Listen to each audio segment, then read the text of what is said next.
Hello everyone, welcome to my channel SW Metro official channel.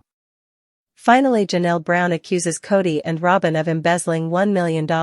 and the accusation itself does not come lightly, nor does it emerge in a vacuum, because for years the sister-wives universe has been dominated by money questions, property disputes, and unequal treatment, but this explosive allegation marks a new, uncharted stage in the unraveling of the Brown family's legacy. A moment when the financial struggles and simmering resentments converge into an outright scandal that could shake not only Kody and Robyn's already fragile image but also the very future of the franchise. Janelle, who has long been considered the pragmatic wife, the financial manager of the clan, the one who kept track of bills, budgets, debts, and dreams like the infamous Coyote Pass project, has now allegedly come forward with damning claims that the couple who positioned themselves as victims of abandonment, the last standing legal wife and the patriarch himself, were in fact siphoning off family funds, misdirecting earnings from the TLC paychecks, book sales, speaking engagements, and other ventures into private accounts, with the shocking figure of $1 million attached to the story. And for fans, this accusation is not only believable but also chilling, because over the years there have been whispers about favoritism, about financial secrecy, about the way Kody poured resources into Robyn's household while Janelle and Mary were left struggling to make mortgage payments or scrape together funds for their adult children, and now those whispers seem to have coalesced into something far more serious, because embezzlement implies fraud, deception, betrayal of trust, and if Janelle is willing to attach such a loaded word to Kody and Robyn, then the narrative shifts from family drama to potential criminality, which forces viewers, analysts, and even other family members like Christine and her new husband David Woolley to reconsider what really went down behind closed doors. Janelle has always struck audiences as level-headed, a mother devoted to her children, willing to put aside her own desires for the sake of stability, but in recent seasons we've seen her frustration grow as Kody's favoritism toward Robyn became undeniable, and when Coyote Pass dissolved into a bitter saga of debts and unfulfilled promises, Janelle was left feeling cornered financially, as if all her years of contributing were for nothing, and now that the property has been sold and profits distributed, the trail of money has become a central issue, because where did it go, how was it divided, and why is there a missing chunk large enough to prompt $1 million embezzlement claim? The history of Robyn's entrance into the family is relevant here, because fans remember that when she joined, she came with debts of her own, and Kody made a point of helping her pay them off, even as the other wives were expected to shoulder their own burdens. And over time Robyn's children from her first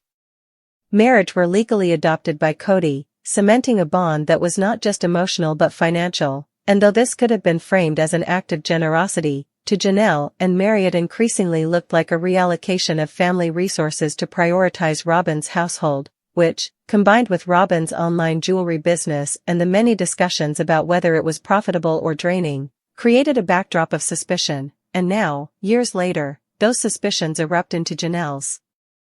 accusation, one that may have been building up silently in her mind as she reviewed paperwork, compared payouts, and saw discrepancies too glaring to ignore. From a legal perspective, embezzlement is a serious claim, one that suggests funds meant for the family, or perhaps held in a shared business structure such as the family's production company or LLC, were instead redirected into personal accounts controlled by Kody and Robyn. And given how TLC contracts are structured, typically with lump sum payments divided among the stars, it's conceivable that Kody, as the family head, could have had authority over distribution, and if Janelle felt shortchanged, if she saw funds vanish without explanation, if she connected dots that led back to Robyn's lifestyle, her expansive home, her children's tuition, or her seeming financial security compared to Janelle's own struggles with rental properties and relocations, then the accusation of embezzlement gains weight, and in the court of public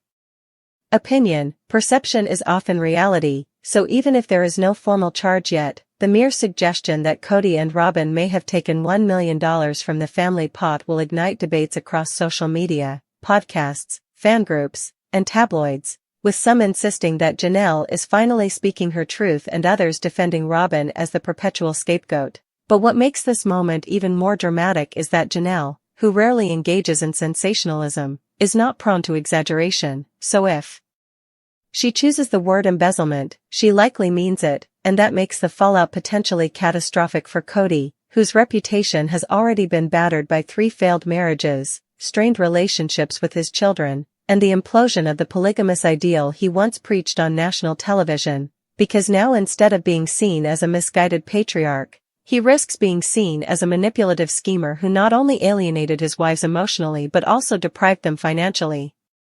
Using Robyn as both co-conspirator and beneficiary, and this could fracture what little remains of the Brown family unit, with Mary possibly siding with Janelle in hindsight, Christine publicly expressing vindication, and the children, particularly those who have been outspoken about Kody's absence, perhaps rallying behind their mother's perspective, intensifying the divide between Robyn's camp and everyone else. As the story unfolds, one imagines heated confrontations, depositions, or at least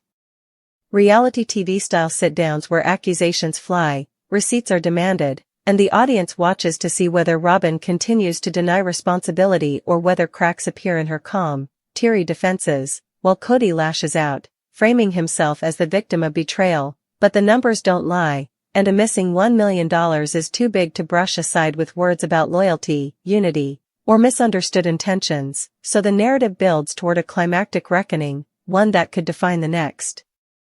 era of sister wives and forever alter the way the Brown name is remembered, because no longer is it just about plural marriage and heartbreak, it's about money, power, betrayal, and the possibility of legal consequences, with Janelle, once the quiet backbone, now the whistleblower who dares to accuse the king and queen of the empire of robbing it from within.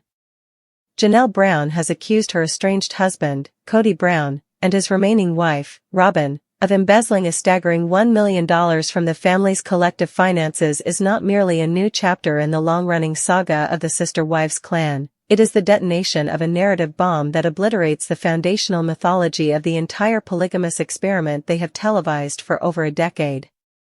This allegation, if true, transcends the typical reality television fare of squabbles and jealousies, plunging into the dark waters of profound betrayal, systemic financial abuse, and the cynical exploitation of religious and familial trust for personal gain.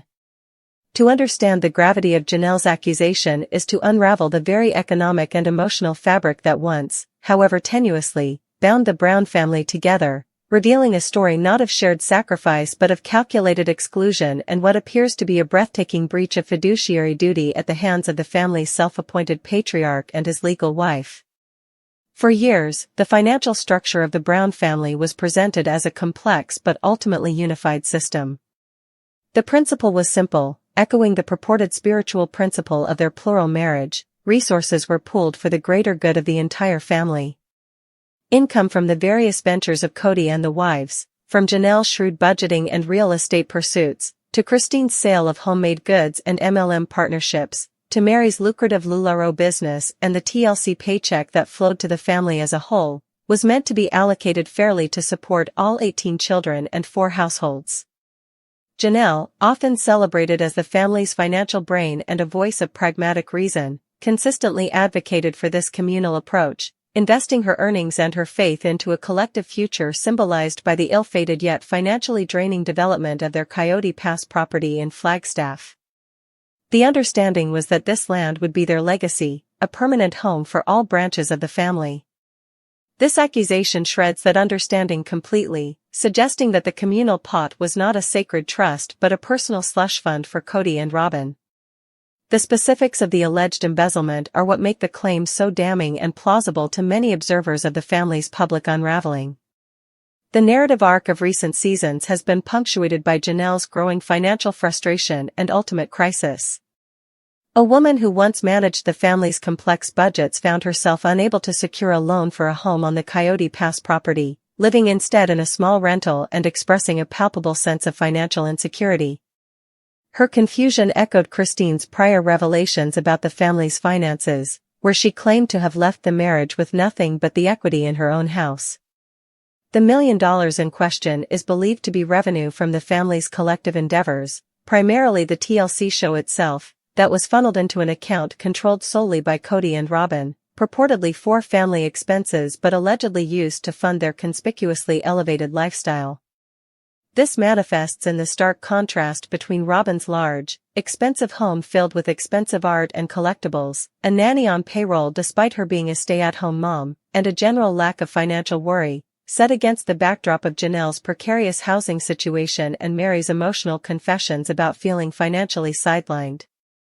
The charge of embezzlement is a legal term with specific connotations, implying the fraudulent appropriation of funds by a person to whom they have been entrusted. In a secular, corporate sense, this would be a clear-cut crime. Within the opaque and legally ambiguous structure of a plural family, the lines are blurrier, but the ethical and moral violation is no less severe. Kody, as the de facto head of the family,